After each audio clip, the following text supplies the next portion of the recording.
2021ની અંદર કુતિયાણા પોલીસ સ્ટેશનમાં એક મર્ડરનો ગુનો દાખલ થયેલો અને એ મર્ડર અત્યાર સુધી અનડિટેક્ટ હતું.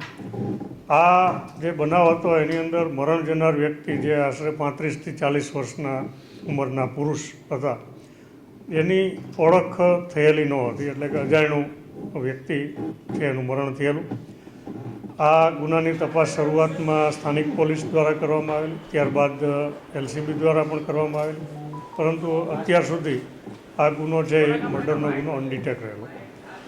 તાજેતરમાં અમારી LCBને આ ગુના અંગે કેટલીક ગુપ્ત માહિતી મળી અને એ માહિતી વેરીફાઈ કરી અને પુરાવાઓને સાંકળવામાં આવ્યા અને હાલમાં આ જે અનડિટેક્ટ મર્ડર છે એ ડિટેક્ટ કરવામાં આવેલું છે.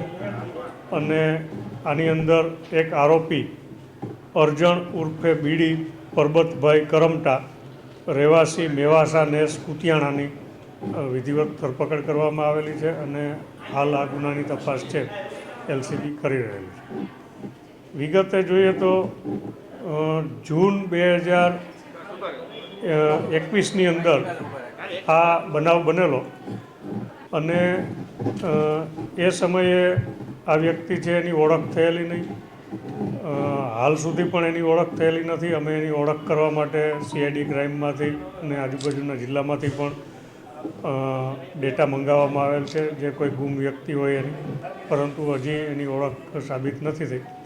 પરંતુ હાલમાં જે સાક્ષી સાહેદો અને આરોપી દ્વારા જે વર્ઝન આપવામાં આવેલું છે એ મુજબ આરોપી અરજણ પરબતભાઈ કરમટા એ 16 જૂન 2021ના રોજ જૂનાગઢથી પોતાની સ્વિફ્ટ ગાડી લઈ અને કુતિયાણા પરત આવતો હતો.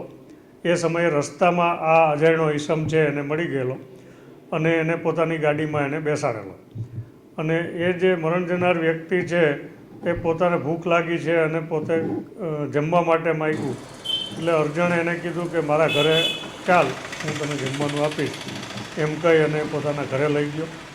ઘરે લઈ ગયા પછી એને જમવાનું ન આપ્યું, પણ એને દારૂ પીવા માટે આપ્યો અને પોતે પણ દારૂ પીધેલો હતો.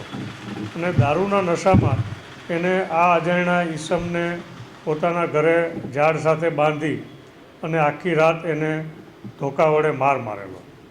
અને સવાર સુધી માર મારવાના લીધે આ વ્યક્તિનું મૃત્યુ થતાં અરજણ બીડીએ પોતાની જે માલિકીની સ્વિફ્ટ કાર છે એની અંદર ડેડ બોડીને લઈ અને તળાવ પાસે સીમ વિસ્તારની અંદર આ ડેડ બોડી છે એનો નિકાલ કરેલો. અને હાલમાં પોલીસને જે પુરાવા મળેલા છે, પુરાવાના આધારે અરજણ બીડીની અમે ધરપકડ પણ કરી છે. એણે પોતે પણ આ ગુનાનો કન્ફેશન કરેલું છે અને ગુનાની તપાસ છે LCB હાલમાં કરી રહેલ છે. અરજણ છે દારૂ પીવાની ટેવવાળો છે અને ખૂબ જ જનૂની અને આક્રમક સ્વભાવનો વ્યક્તિ છે. એના વિરુદ્ધમાં પોરબંદર, જૂનાગઢ, રાજકોટ, ગીર સોમનાથ એમ મળી જામનગર, દેવભૂમિ, દ્વારકા એમ મળીને લગભગ 29 જેટલા ગુનાઓ, જેમાં મોટાભાગના ગુનાઓ છે પ્રોહિબિશનના છે, મારામારીના છે, 185ના છે. એના વિરુદ્ધમાં 2 ફેટલ એક્સિડન્ટના ગુનાઓ પણ દાખલ થયેલા છે. અને આરોપી છે ખૂબ જ જનૂની અને આક્રમક સ્વભાવનો છે. પોતાના કુટુંબના પણ એને પોતાની માતાને, પોતાને પિતાને, એના ભાઈઓને, એની પત્નીને, તમામ લોકોને એણે મારેલા છે. એટલે એનો ઘરની અંદર અને ગામની અંદર પણ ખૂબ જ ત્રાસ હતો. હાલમાં અમે પોરબંદર જિલ્લાના, આજુબાજુના જિલ્લાના અને ઇવન અમે CID ક્રાઇમમાંથી પણ ગુમ થયેલા વ્યક્તિઓની વિગતોનો ડેટાબેઝ મેળવી લીધો છે.